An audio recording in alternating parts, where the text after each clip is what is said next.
여러분은 구원받은 표가 있습니까? 천국에 들어갈 수 있는 표가 있으십니까? 이런 표가 있으십니까? 이 철로 역정에 보면은 이제 어떻게 보면은 이제 우리식으로 얘기하면 우리의 이제 현실에 적용해서 보면은 똑같이 교회를 다니는 사람인데 크리스찬은 표가 있어요. 예? 표를 잃어버린 것처럼 보이는데 다시 이제 표를 찾은 경우들이 있고 찾아서 어쨌든 표가 있고 근데 무지라는 사람은 천국 문 앞에 갔는데 표가 없어요. 우리가 그래서 내가 이 진짜 천국에 들어갈 수 있는 표가 있는지 우리가 잘 점검을 해봐야 됩니다. 우리의 인생을 보면은 어떻게 보면 다 이렇게 그런 어떤 어디에 들어갈 수 있는 표를 구하는 일들이 인생의 큰 일들이죠. 며칠 전에 수능 시험이 있었습니다. 수능 시험을 치는 이유도 뭡니까? 대학에 들어갈 수 있는 입학 자격증을 얻기 위해서. 그럼 뭐 이후에 뭐 취직하는 것도 마찬가지고 우리의 삶에 보면 어떤 이런 뭔가 이렇게 관문을 통과하는 것이 우리의 인생의 큰 과제입니다.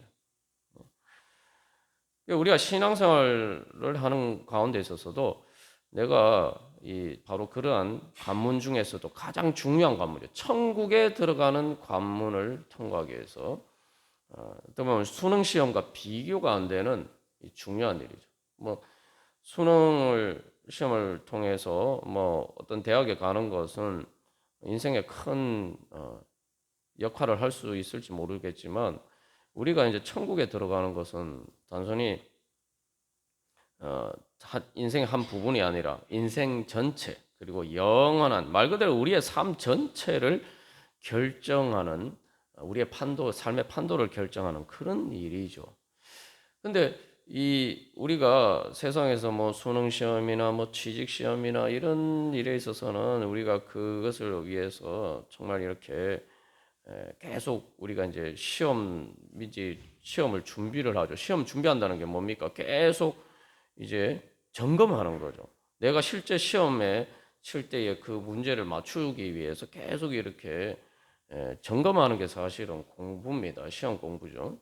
그러니까 우리가 이제 계속 그런 노력과 투자들을 하는데 내가 정말 신앙에 있어서 하나님 나라에 들어가는 그 표를 내가 가지고 있는지 점점 이렇게 내가 그것을 제대로 시험해서 내가 정말 구원의 확신을 통해서 하나님 나라에 들어갈 수 있도록 우리가 하고 있느냐. 이 부분들을 우리가 계속 점검해 봐야 됩니다. 이제 철로 역정이 보여주는 경우는 제가 뭐 여러 번 이해는 말씀드렸습니다만 그 무지의 경우 그러한 점검을 제대로 하지 못해서 신앙생활 평생을 했는데 천국에 못 들어가면은 세상에 그런 황당한 일이 어디 있겠습니까? 근데 우리가 너무 그렇게 어렵다 또 생각할 필요도 없습니다. 사실 수능 시험이나 이런 세상의 것들은 내 능력에 의해서 좌우되는 것이지만 천국에 들어가는 것은 믿음으로 들어갈 수가 있다고 하니까 이거는 믿음이라는 건 한마디로 쉽게 말하면 이거예요. 내가 원하면은 들어갈 수 있다는 거예요. 여기서 이제 중요한 건 진짜 원하느냐. 무슨 얘기를 하는 그 원하지 않는 사람이 누가 있느냐 이렇게 생각할 수 있는데 그게 진짜 원하느냐 이게 이제 중요한 거죠. 우리가 이제 지난주에 그래서 천국에 들어가는 것은 입장권이 아니라 신분증이 필요하다. 신분증. 하나님 아버지 집에 들어가는 문제이기 때문에 하나님 아버지의 자녀라는 그 신분증이 있어야 된다는 거죠. 여기서 왜 제가 천국에 들어가기 위해서는 정말 내가 천국에 들어가고자 하는 믿음이 있느냐, 정말 내가 원하느냐, 그 문제라고 제가 말씀을 드린 이유가 바로 여기에 있습니다. 중요한 것은 우리가 생각하는 천국은, 우리가 예수님 믿을 때 천국은 예수님을 이 땅에 보내주신 바로 하나님 아버지의 집이에요. 바로 그 성삼일체 하나님의 아버지의 집이에요. 쉽게 말하면은 내가 하나님하고 한 집에서 같이 살기를 원하느냐? 그 문제. 그래서 그냥 일반적으로 천국에 들어가기를 원한다고 하면 다 원하겠죠. 그런데 예수님을 믿는 문제는 뭐냐면은 예수님을 이 땅에 보내주신 바로 그리고 예수님을 포함해서 그 성삼일체 하나님과 내가 한 집에서 같이 살기를 원하느냐 그 문제예요. 그게 근데 내가 그걸 원하면은 내가 그렇게 살 수 있다는 거예요. 왜냐하면 우리가 성탄절이 다가옵니다만 예수님이 이 땅에 오신 이유는 바로 하나님께서 예수님을 통해서 우리와 같이 사시기 위해서 이 땅에 우리를 먼저 찾아오셨단 말이죠. 이게 우리가 믿음은 뭐냐면 믿음에서 제일 중요한 건 그래서 내가 믿기만 하면은 내가 믿고 천국 가려고 하는데 예수님께서 야 너는 믿으려고 하는데 넌 천국 갈 수가 없어. 너는 내가 받아줄 수 없어. 이렇게 말씀하실 일은 절대로 없다는 거죠. 이걸 제일 먼저 믿어야 됩니다. 내가 원하는데 내가 믿고 하나님 아버지 집에 같이 살기를 원하는데 하나님이 예수님이 너는 안 돼. 너는 자격이 안 돼. 이렇게 말씀하실 일은 절대 없다는 거예요. 그러니까 이건 모두 오조로지 그러면은 어떻게 보면 내가 원하느냐 원하지 않느냐 내 믿음에 달려 있다는 거죠. 그래서 이 내가 믿는데 하나님이 거부하시지 않기 때문에 이제 우리가 점검해야 될 거는 내가 진짜 원하느냐 내 믿음만 잘 점검을 해서 믿음의 준비만 잘하면 됩니다. 그러니까 우리가 그렇기 때문에 구원의 확신을 가질 수가 있는. 근데 그 믿음에서 그래서 이제 중요한 것은 하나님 아버지 집에 내가 같이 살고 있냐, 하나님하고 같이 살기를 원하느냐. 이렇게 이제 우리가 질문을 좁혀서 보면은 이게 벌써 여기서부터 많은 문제가 생기는 거예요. 많은 장애물이 생겨요. 우리가 원하는 천국이 정말 하나님 아버지 집이냐? 뭐 이슬람교도 있고 뭐 다른 종교들도 있는데 예수님을 보내주신 바로 그 하나님, 그 성삼일체 하나님 아버지 집에 내가 같이 살기를 원하느냐? 근데 이게 간단하지가 않죠. 우리가 뭐 이 실제로 살아보면 그렇잖아요. 내가 부모님하고 가족들끼리 같이 사는데 내가 이게 혈연 관계로 이렇게 얽혀 있으니까 우리가 같이 사는데 내가 정말 내 가족과 내가 만약에 혈연 관계가 아니고 내가 선택할 수 있다면 나는 내 가족하고 같이 살고 싶은가? 이렇게 이제 질문을 던져보면은 이게 간단한 문제가 아니라는 걸 알 수가 있죠. 그리고 뭐 좀 더 우리 자신을 돌이켜 보면은 나는 우리 가족들이 입장에서 나는 만약에 선택할 수 있다면 이 혈연 관계로 얽혀 있지 않고 뭐 결혼이나 이런 것으로 얽혀 있지 않고 그냥 일반적으로 선택한다면 쉽게 말하면 지금까지 가족이 같이 살았잖아요. 같이 살아봐서 뭐 사실 알 거 모를 거 다 알잖아요.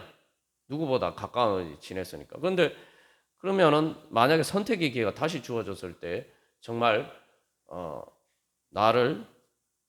나와 가족이 되고 싶어 할까? 이 문제. 우리가 이런 문제에 비춰보면은 이게 쉽지 않구나라는 걸 알 수가 있죠. 진짜 그걸 원하느냐? 우리가 지난번에 그 탕자의 비유에서 그 맏아들의 경우를 봤는데 맏아들도 아버지하고 관계가 좋았던 것 같은 보이는데 아버지하고 이 뜻이 안 맞아서 막 화를 내면서 아버지가 잔치 자리에 같이 그 탕자가 돌아와서 자기 동생이잖아요. 동생이에요. 이거 이 중요한 거 동생. 예? 친동생이 돌아와서 죽었다가 살아 돌아왔네. 아유 기쁘다 하면서 아버지가 잔치를 벌이는데 맏아들은 들어가기를 거부한다 이 말이죠. 우리가 그럴 수가 있다는 거죠. 예. 그리고 뭐 그 이전에 탕자는 더 그렇죠. 탕자는 아버지하고 같이 살다가 아버지하고 같이 살기 싫어서 아버지 버리고 먼 나라로 떠났어요. 여기서 이제 그래서 결국 우리의 믿음은 내가 하나님 아버지 집에 살기를 원하느냐. 다시 말하면 내가 하나님 아버지하고 같이 살기를 원하느냐. 그러니까 하나님 아버지하고 관계예요. 결국 이게 하나님 아버지 집에 들어간다는 것은 내가 하나님이 내가 하나님이란 분이 내가 같이 살고 싶은 분인가? 그냥 같이 사는 정도가 아니라 예수님께서 뭐라고 말씀하셨어요?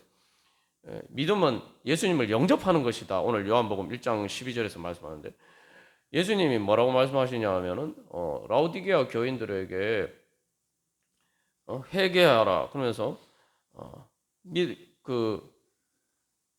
너희가 문을 열면 내가 너희에게로 들어가서 쉽게 말하면은 예수님이 라오디게아 성도들이 마음문을 열면은 예수님이 들어가서 그 라오디게아 교회 성도들과 함께 같이 먹고 마시겠다 말씀하시죠. 같이 먹고 마시겠다. 이게 뭡니까?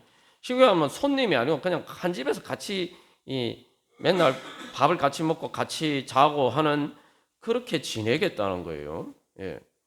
근데 이것도 사실은 또 충격적인 말씀이에요. 왜냐하면은 이 한 집에 사는 문제가 쉽지 않다는 걸 보여주는 게 예수님이 요한계시록 3장 19절 20절에서 그 말씀을 하시면서 내가 회개하라 말씀하시면서 내가 문 밖에 서서 두드린다. 그럼 뭐 라오디게아 교회에게 하시는 말씀이에요. 안 믿는 사람에게 하시는 말씀이에요.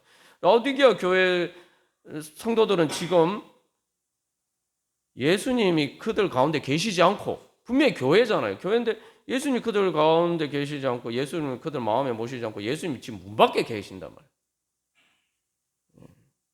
그러니까 빨리 내 음성을 듣고 문을 열어라. 여기서도 중요한 것은 내가 사랑하는 자를 책망하여 징계한다. 그러니까 이미 예수님은 들어가서 라오디게아 교회 성도들과 같이 함께 살고 싶어 하세요. 그러니까 사랑하는 자라고요. 사랑한다. 그리고 같이 사랑하기 때문에 같이 살고 싶다. 그런데 라오디게아 교회 성도들은 예수님을 문 밖에 세워두고 있습니다. 그러니까 예수님과 같이 안 살고 있다는 거예요. 자, 그래서 우리가 이제 여기서 믿음의 첫 번째 기준, 내가 원하면 되는데 뭘 원해야 되느냐? 하나님과 한 집에서 같이 살기를 원하느냐? 예수님과 같이 살기를 원하느냐? 제자들이 보면은 이제 그렇게 예수님과 같이 살았죠. 제자들이 여기서 중요한 건 제자들이 부족하고 뭐 가룟 유다는 나중에 예수님 이제 배신하고 뭐 가룟 유다 정도까지는 아니어도 베드로도 예수님 부인하고 예수님을 버리고 도망가기도 다른 제자들도 마찬가지입니다만 그렇게 했습니다만 중요한 것은 이 끝까지 이제 예수님과 같이 살 수 있느냐 이 문제인데 결국 이제 중요한 것은 제자들은 예수님과 같이 3년 동안 동고동락하면서 같이 이제 살았어요. 우리가 그런 의미에서 예수님의 제자가 될 수 있느냐 이게 같은 문제예요. 하나님 아버지 집에 들어가기를 원하느냐, 하나님과 같이 살기를 원하느냐, 예수님과 같이 살기를 원하느냐, 제자들처럼 예수님하고 따라다니면서 예수님하고 같이 살고 싶어 하느냐. 그래서 이 문제에 대해서 우리가 이제 또 계속 살펴보겠습니다. 좀 더 이렇게 구체적으로 살펴보겠습니다만, 그래서 이 같이 사는 문제가 쉽지 않아요. 그래서 중요한 것은 탕자처럼 아버지의 자녀라는 신분이 있어도 떠나버리면 이게 방법이 없는 거예요. 그래서 뭐 결혼도 마찬가지죠. 결혼하다 이혼 전에 거치는 과정이 뭐 별거죠, 별거. 부부가 왜 별거 합니까? 뭐 직장 때문에 떨어지는 경우 말고 관계가 깨어져서 이혼 전 단계로 별거하는 거. 왜 별거란 게 막 같이 안 산다는 거예요. 같이 살기 싫다는 거예요. 같이 살기가 힘들다는 거예요. 같이 사는 게 행복하지 않고 서로를 힘들게 만든다 말이죠. 내가 하나님과 같이 사는 게 이제 힘들면은 이게 내 믿음에 이제 문제가 있는 거죠. 내가 하나님과 얼마나 같이 살기를 원하느냐. 그래서 예수님 마태복음 18장 3절에서 너희가 돌이켜 어린아이들과 같이 되지 않으면 결단코 천국에 들어가지 못하리라 말씀하셨는데 그게 그 말씀이죠. 어린아이들은 말입니다. 우리가 이제 조금 나이가 들면은 사춘기만 돼도 이제 부모님하고 뭐 같이 어디 가기보다 친구가 더 좋아져. 관계 중심이 부모님보다 뭐 친구나 이런 관계로 이렇게 이동을 하는데 어린아이들. 그래서 우리가 지난번에도 살펴봤죠. 누가복음 18장에서는 그 이제 좀 더 분명하게 젖먹는 아이, 젖먹이 아이. 젖먹이 아이는 절대적으로 원하죠. 자기 엄마 아빠와 같이 사는 걸 원하죠. 같이 사는 걸 원하는 정도가 아니죠. 자기 엄마 아빠하고 떨어지면 죽는 줄 알아요. 예. 그 어린아이 제일 원하는 게 왜 어린아이들과 같이 된다는 게 여러 가지 의미가 있지만 제일 중요한 것은 나는 하나님 아빠 아버지 없이는 하나님 아빠 아버지하고 떨어져서 난 못 삽니다. 이거예요. 난 무조건 같이 살아야겠습니다. 이거예요. 그게 어린아이예요. 뭐 제가 예전에도 한번 예를 들어서 말씀드렸습니다만 저 보니까 우리 그 조카 돌잔치 때 보니까 엄마가 잠깐 화장실을 갔는데 울고불고 난리가 났어요. 옆에 아빠도 있고 아빠는 좀 섭섭하겠지만 아빠도 있고 할머니도 있고 자기를 사랑하는 가족들 다 있어요. 맛있는 음식도 있고 말 그대로 모든 게 다 좋은 잔치와 같은 자리인데 엄마가 없으니까 막 이게 뭐 죽을 것처럼 막 울고불고 그런 모습을 봤습니다. 예, 그게 바로 믿음입니다. 우리가 하나님에 대해서 그렇게 그런 마음을 가지면은 그게 바로 어린아이들과 같이 되는 믿음이에요. 여기서 중요한 것은 옆에 다른 내 모든 것이 갖춰져 있어도 엄마가 없으면은 나는 살 수 없다. 그게 믿음이에요. 내가 세상의 모든 것이 더 좋은 것이 예수님 말씀하신 온천하가 나에게서도 예수님 없으면 나는 살 수 없습니다. 난 무조건 예수님하고 같이 있어야 됩니다. 난 예수님의 사랑의 품을 떠날 수 없습니다. 우리가 그 뭐 성화에 대해서 이야기를 하는데 그것도 사실은 그 마음만 되면은 그 믿음만 되면 모든 게 다 갖추어지는 거예요. 다 필요 없어요. 예? 애들이 그렇잖아요. 애들이 보면은 막 떼쓰잖아요. 떼쓰고 사실 애들이 부족한 부분들이 많아요. 엄마 말을 안 듣고 아빠 말 안 듣고 그리고 막 철부지처럼 그렇게 행동할 때가 많습니다. 뭐 어린아이들과 같이 된다는 게 그런 걸 이야기하는 건 아니죠. 뭐 하나님 앞에서 우리가 항상 또 그런 철부지 어린아이와 같다는 것을 또 인정을 하기도 해야 돼요. 근데 중요한 것은 근데 어린아이들은 아무리 때를 써도 결정적인 순간이 되면은 무조건 엄마를 따라가요. 엄마 아빠 따라가요. 그래서 애들에게 제일 큰 두려운 게 뭐죠? 그래서 막 떼쓰고 하니까 너 자꾸 그렇게 떼쓰면 너 이거 내버려 두고 간다. 엄마 간다. 이러면 그게 애한테는 제일 무서운 일이에요. 무조건 따라가야 돼요. 무조건 따라가야 돼요. 자기가 지금 좋아하는 거 떼쓰는 거 엄마가 안 들어줘도 엄마가 자기를 놔두고 간다 그러면은 무조건 엄마 따라가요. 그게 어린아이입니다. 그렇게 우리가 하나님과의 관계가 그렇게 돼야 됩니다. 우리가 부족하고 연약하기 때문에 철부지처럼 세상에 헛된 것에 한눈이 팔릴 때도 있고 때로는 잘못 갈 때도 있지만 이러다가 내가 하나님하고 떨어지게 되면 어떡하나? 이게 두려워서 결국은 하나님 아버지께 돌아올 수밖에 없는 것.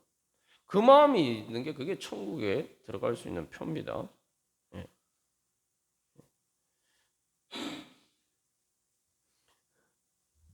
예수님께서는 단호하게 말씀하셨어요.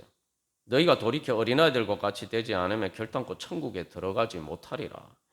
그러니까 그 마음을 보면은 예수님 분명히 결단코로 절대로 천국에 못 들어간다. 예?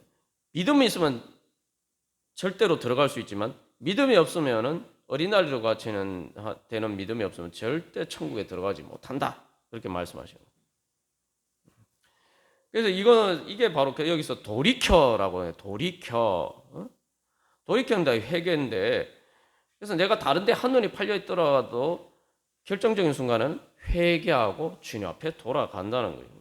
예. 그래서 이게 뭐 우리가 때는 주님 앞에 불순종하고 잘못할 때도 있지만 결정적으로 마지막에 하나님이 안 된다 말씀하시면은 하나님 말씀 앞에서 거기서 끝까지 버팅기는 것이 아니라 거기서 아멘하고 결국 주님 앞에 무릎 꿇고 회개하고 돌아와야 돼. 그게 천국에 들어가는, 그게 그런 믿음에 회개하는 믿음의 자세가 되어 있으면은 우리가 그게 바로 구원받은 표죠. 그러니까 결정적인 순간에 내가 주님 앞에 엎드려야 돼. 굴복해야 돼. 주님 따라가야 돼. 결국은 핵심은 그래서 주님 따라가서 주님하고 같이 사는 거죠. 제자들처럼. 그래서 이게 보면은 다윗과 사울이 거기에서 결정적으로 차이. 똑같이 하나님의 기름 부음 받은 자인데 사울은 왜 버림받았고 다윗은 어떻게 보면은 사울보다 더 큰 죄를 지은 것 같은데 왜 다윗은 하나님 마음에 합한 자라고 했을까요? 우리가 이걸 그 뭐 다윗이 뭐 여러 가지 범죄를 저지른 것 그런 것들을 하나님이 합리화하는 게 아니에요. 사울은 이 사무엘 선지자를 통해 하나님께서 말씀하셨을 때 계속 변명을 합니다. 물론 사람이니까 변명을 할 수 있고 뭐 잘못할 수도 있죠. 그런데 끝까지 변명해요. 그렇지만 하나님이 또 기회를 주십니다. 그런데도 계속 결국은 하나님 앞에 굴복하지 않아요. 사실은 하나님이 사울을 버리신 게 아니라 사울이 하나님을 버렸어요. 하나님을 주님으로 따르지 않은 거죠. 주님으로서 따르지 않고 버린 거예요. 그러나 다윗은 범죄를 했지만 중요한 것은 결정적인 순간에 나단 선지자를 통해서 하나님 말씀하셨을 때에 왕임에도 불구하고 신하들 앞에서도 자기의 잘못을 인정하고 거기서 하나님 앞에 엎드렸어요. 단순히 그렇게 회개했을 뿐만 아니라 그 위에 자기의 잘못 때문에 여러 가지 그런 후유증들, 그런 여러 가지 문제들이 생겼을 때도 계속 고백합니다. 다 내 죄가 아니야. 내가 잘못해서 그런 거 아니냐. 난 당연히 이런 벌을 받아야 마땅해. 그렇게 이야기를 합니다. 하나님 마음에 합하다는 건 바로 그거예요. 그것을 이야기합니다. 그 마음의 자세가 되어 있으면 비록 부족하고 잘못했지만 성장의 가능성이 있어요. 이거는. 근데 우리가 하나님 앞에서 다 어린아이와 같은 존재, 철부지 어린아이와 같은 존재입니다. 아무리 뭐 성인이고 뭐 로마 카톨릭에서 성인들은 잉여 공로가 있어서 천국에 들어가도 남을 만한 공로가 있다 그러지만 그것은 기본적인 큰 오해죠. 하나님 앞에서 우리 다 어린아이예요. 어린아이가 무슨 공로가 있습니까, 여러분? 어린아이가 무슨 공로가 있어요? 어린아이가 부모님 집에서 부모님의 은혜를 받을 무슨 공로가 있습니까? 어린아이들이 일을 해서 뭐 돈을 벌어다 옵니까? 뭘 합니까? 사실은 성년이 되기 전까지는 그냥 부모님이 베풀어 주는 거 그냥 받고만 사는 거 아닙니까? 그죠? 그러니까 기본적으로 공로를 얘기하는 것 자체가 어폐가 있는 거예요. 어린아이 같으면 기본적으로 내 공로가 어디 있습니까? 다 우리가 주님 앞에서 50부 100부예요. 사실은 철부지 어린아이 같은데 중요한 것은 내가 그것을 주님 앞에서 인정을 하면은 다윗처럼 그러면은 그런 사람은 계속 회개하고 성장의 가능성이 있어요. 그러면은 계속 성화가 될 수가 있어요. 결정적인 순간에 그래서 결국은 그런 우리가 마음의 자세, 세례 받을 때에 예수님을 주님으로 고백하는데 말 그대로 주님이면 주인이면 무조건 따라가야 돼.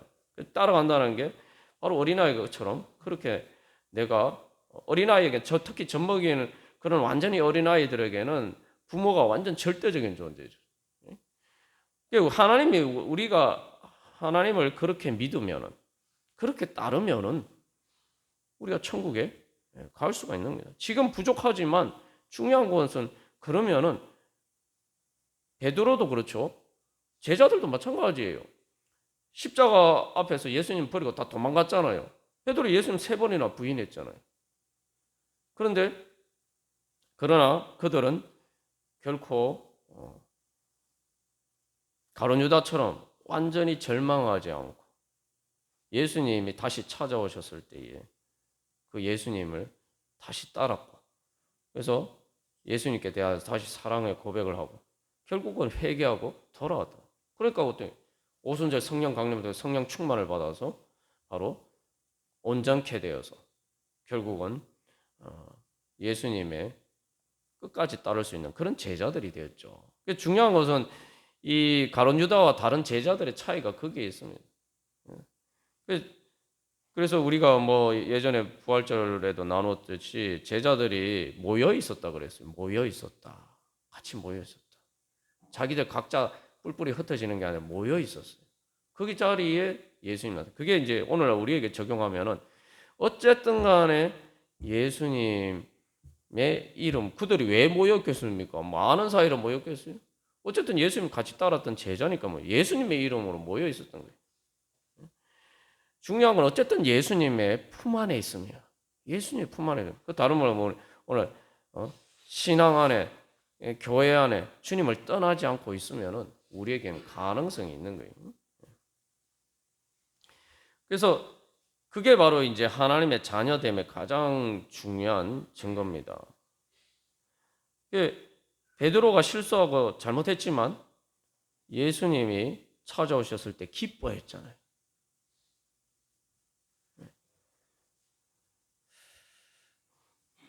그래서 이게 이제 하나님 아버지의 자녀가 되고자 하는 문제예요. 그래서 이게 그 믿음이 있으면은 자녀이면은 상속자, 하나님과 하나님의 상속자다. 다시 말하면 천국에 들어갈 수 있다는 거죠.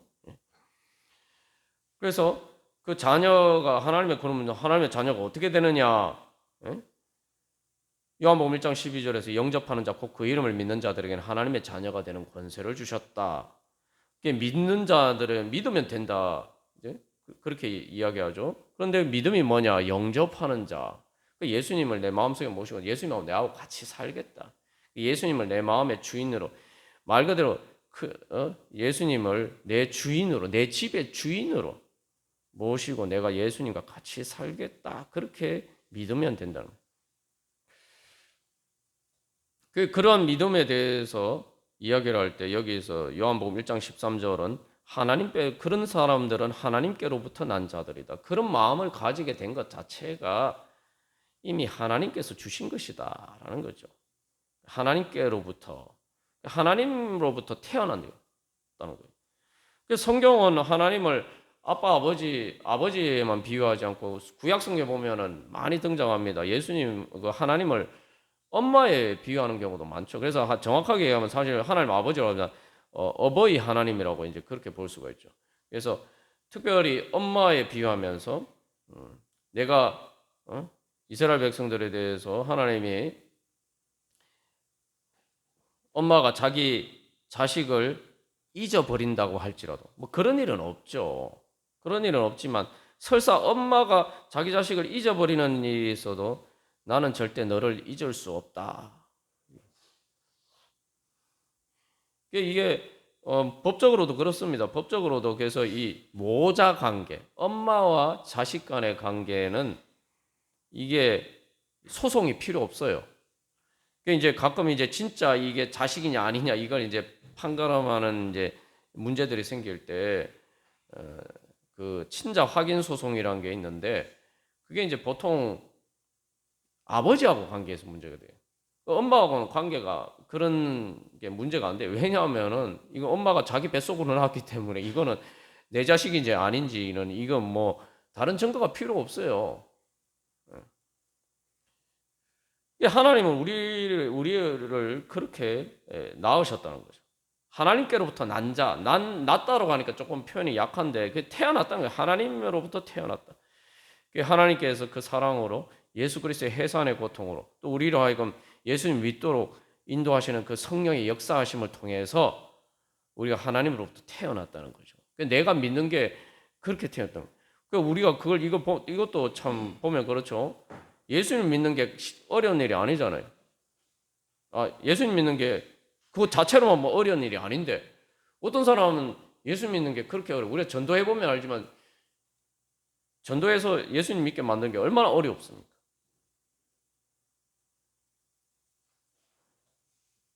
예수 믿고 천국 간다는데 그 믿기가 어렵다. 근데 내가 그걸 믿고 주님 앞에 나왔다. 그게 사실은 그 자체가 사실은 하나님께로부터 태어났다는 가장 중요한 증거 중에 하나죠. 그래서 제가 앞에서 말씀드린 거예요. 내가 믿는데 하나님이 야, 넌 내 자식이 아니다 이렇게 하실 일이 없다는 게 바로 그겁니다. 그래서 그 구약 성경에서는 그걸 하나님은 아신다 이런 표현을 해요. 하나님은 아신다. 내가 하나님을 부인해도 하나님은 아시고 탕자가 아버지를 떠나도 그죠? 아버지는 탕자를 기다리는. 그러니까 우리가 그 믿음이 있으면 내가 어떤 베드로처럼 또 제자들처럼 그렇게 된다 할지라도 결국은 주님 앞에 돌아갈 수가 있는 것이죠. 그래서 이 결정적인 순간에 돌아간다. 이게 이제 중요한 겁니다. 그러니까 최종적인 순간에 내가 갈 곳이 어딘가. 탕자가 아버지한테 돌아간 이유가 뭡니까, 여러분? 아버지는 좋은 분이니까 뭐 품꾼들도 잘 대해주고 뭐 이렇게 생각하는데 왜 탕자가 자기가 갈 곳이 없어졌을 때, 살 길이 없어졌을 때에 아버지한테 돌아가야 됐다는 생각이 왜 들었을까요? 자기 아버지니까. 자기 아버지니까 자기가 진짜 갈 곳이 없어졌을 때, 아무것도 믿고 의지할 길이 없어졌을 때에 유일하게 내가 살 길은 내가 마지막으로 기댈 수 있는 것, 내가 마지막으로 돌아갈 수 있는 곳은 아버지 집이구나. 그래서 아버지 집으로 돌아온 거예요. 생각해 보십시오. 자기가 지금 다른 사람의 종이 되어서 일하고 있는데 돼지 지엄 열매밖에 또 제대로 못 먹고 그런 대우를 받는데 다른 사람한테 돌아간다고 어떻게 생각할 수가 있겠습니까? 다른 사람한테 돌아가면 누가 받아줍니까? 자기 아버지니까 가봐야겠다 생각합니다. 자기 아버지. 그러니까 우리가 결정적인 순간에 내가 하나님밖에는 예수님밖에는 없구나. 그래서 예수님께 돌아가면 내 안에 내가 하나님 아버지의 자녀인 거예요. 지난번에 이제 예를 들어서 말씀 나누었습니다만 신대륙에서 가서 많은 죄를 저지른 사람이 그 신부가 고해성사를 할 때 이제 천국 가야 되니까 지금까지 지은 죄를 회개하고 지금이라도 회개하고 다 주님 앞에 내려놓고 천국 가야 되지 않겠냐고 얘기했는데 그 사람은 그 사람은 끝까지 자기가 지금 세상에서 가지고 있는 것들 포기 못하고 그래서 결국 회개하지 않고 죽어버렸어요. 그러나 하나님 아버지의 자녀는 그렇게 할 수가 없어요. 결정적인 순간이 되면은 역시 내가 세상 헛된 것을 따라 살았는데 역시 날 살려주실 분은 하나님 아버지밖에 없구나. 내가 살 길은 하나님 아버지밖에 없구나. 딱 그런 마음이 들면 내가 하나님 아버지의 자녀. 그런 마음이 들면 당연히 하나님 아버지께 돌아갈 것이고 그 다음에 뭐 성화가 되고 순종하는 것은 당연히 따라오는 거죠. 그래서 이제 여기서 요한복음 3장 이제 5절에서 그러면은 이제 하나님으로 믿음을 내가 정말 믿음으로 하나님께로 태어났다는 증거에 대해서 조금 더 이제 구체적으로 얘기를 하고 있죠. 그게 뭡니까? 물과 성령으로 나지 않으면 이것도 난다라고 하니까 조금 표현이 약한데 물과 성령으로 태어나지 않으면 근데 여기 이 전치사 에크라는 전치사 영어로 하면 out of라는 전치사가 붙었는데 거기에 요한복음 1장 13절에 하나님께로부터 그리고 물과 성령으로 우리말로는 요한복음 1장 13절에서는 깨로 하나님께로부터 요한복음 3장 5절 물과 성령으로 요게 이제 전치사가 같은 전치사가 쓰여졌어요. 그게 하나님으로부터 태어난다는 것은 물과 성령으로 태어난다는 거예요. 그래서 이제 우리가 그 기준을 보면 물과 성령으로 태어난다가 뭐냐? 이게 이제 여러 가지 이제 뭐 해석들이 있습니다. 근데 우리가 이제 보통 이제 이것을 그냥 쉽게 생각해서 물은 우리가 세례 받을 때 물로 세례 받잖아요. 그리고 성령으로 세례 받음으로 성령을 받는 것으로 생각할 수 있지만 뭐 그런 의미도 될 수 있지만 더 본질적인 의미는 여기서 성령 세례를 이야기해요. 성령 세례. 오늘 자꾸 이제 성령의 은사를 받는 것을 성령 세례라고 하는 경우도 있습니다만 그건 성령 충만이고 성령 세례는 중생을 이야기합니다. 하나님의 자녀로 다시 태어나는 거예요. 자, 그래서 여기서 우리가 그러면 성령 세례가 뭔지 우리가 이제 알아야 되죠. 왜 물과 성령으로? 그래서 이게 앞에 관사가 한국말에는 관사가 없습니다만 그 물과 성령으로 이렇게 되죠. 보통 이제 이게 만약에 다른 거면 그 물과 그 성령으로 이렇게 돼야 되는데 그렇게 되어 있지 않고 그 물과 성령. 그 물과 성령이라는 게 결국 다른 의미가라는 게 아닌 거죠. 성령의 세례인데 성령으로 세례 받는다는데 성령으로 세례 받는 게 뭐냐? 이게 이제 왜 이제 그냥 단순히 물 세례가 아니라는 걸 알 수 있냐면은 뭐 기독교 세례는 베드로를 통해서 오순절 성령 강림 이후에 시행이 됐기 때문에 우리가 그렇게 볼 수기는 어렵죠. 니고데모 입장에서 보면은 그래서 이제 이것은 이제 에스겔서의 성경 말씀에 보면 해답이 잘 나와 있습니다. 그래서 에스겔서 36장 25절에서 27절까지 말씀해 보면 잘 나와 있는데 그게 물 세례, 성령 세례가 뭔지를 알 수가 있는데 이렇게 말씀하고 있어요. 맑은 물을 너희에게 뿌려서 너희로 정결하게 하되 곧 너희 모든 더러운 것에서와 모든 우상 숭배에서 너희를 정결하게 할 것이며 또 새 영을 너희 속에 두고 새 마음을 너희에게 주되 너희 육신에서 굳은 마음을 제거하고 부드러운 마음을 줄 것이며 또 내 영을 너희 속에 두어 너희로 내 율례를 행하게 하리니 너희가 내 규례를 지켜 행할지라. 이 말씀도 바로 이게 새 언약에 대한 신약에 대한 약속에 예수님을 통해서 무슨 일을 어떤 은혜를 주실 것인가? 어떻게 예수님을 통해 우리를 구원하실 것인가? 성령 세례를 통해서 우리를 구원하신다는 거예요. 그러니까 예수님이 뭐라고 말씀해요? 세례 요한은 물로 세례를 줬지만 나는 불과 성령으로 세례를 줄 것이다. 이렇게 말씀하셨는데 예수님은 성령 세례를 주는데 성령 세례가 뭐냐? 에스겔 36장에서 예언한 그 신약의 약속이 예수님을 통해서 이루어지는 겁니다. 거기 보면 맑은 물을 뿌려서 죄에서 정결하게 하고 그 다음에 성령 새 영을 주겠다. 그래서 쉽게 말하면 죄의 옛자를 해서 우리가 변화가 되어가지고 이제 새 영, 성령님을 통해서 새 영을 받아서 새 마음으로 완전히 새 사람이 된다는 거죠. 이게 이제 바로 성결의 다른 말로 하면 성결의 은혜입니다. 이제 레위기 강해 때 우리가 자세하게 나눴습니다. 레위기 16장에 보면은 그 대속죄일에 그 속죄를 통해서 성소를 성결하게 한다라고 되어 있어요. 성결이란 말이 여러 번역으로 쓰이지만 이제 성결이라는 말 자체는 성자 거룩할 성자고 정결하게 한다. 이 두 가지 단어가 복합된 단어예요. 그래서 원문상으로는 두 단어예요.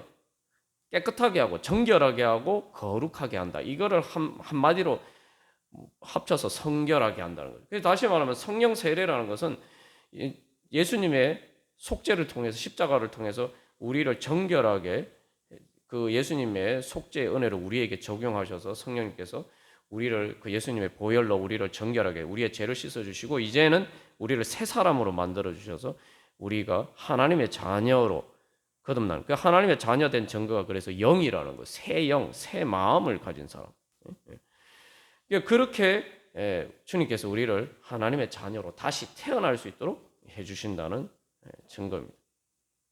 그래서 그 다시 태어났을 때에 이제 바로 우리 안에 그 새 영과 새 마음이 어떤 것이냐. 이제 우리가 그것을 보면은 이제 지금까지 그 어린아이와 같이 되는 것이 이제 그런 마음이죠. 그래서 그것은 돌이켜 어린아이들과 같이 되는 것. 그래서 내가 바로 그렇게 성결의 은혜를 성령님을 통해서 성령 세례를 받아서 성결의 은혜를 입었으면 이제 내가 하나님 앞에서 하나님 앞에서 어린아이들과 같이 되어서 하나님 아빠 아버지라고 부르시는 거예요. 우리가 내가 정말 그런 믿음이 나에게 있느냐. 그리고 그 믿음을 계속 우리가 점검해 봐야 되죠. 그럼 내가 그 믿음에 따라 살지 않으면 아유 큰일나니지. 내가 하나님 아빠 아버지 떠나서 내가 어떻게 살려고 큰일. 아이가 여러분 젖먹이 아이가 엄마한테서 떨어지면 길가에 내버려지면 어떻게 됩니까? 죽습니다 그냥. 아유, 나는 하나님 예수님을 떠나서 나 살 수가 없어.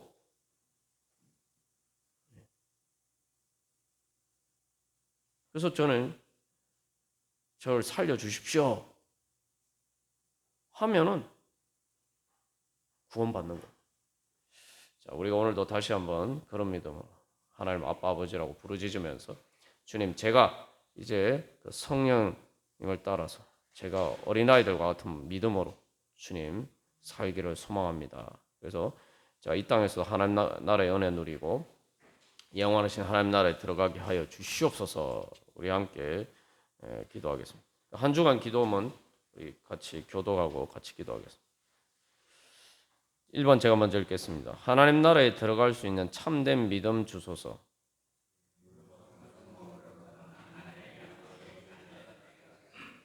영으로 성령님의 인도하심을 따라 살게 하소서.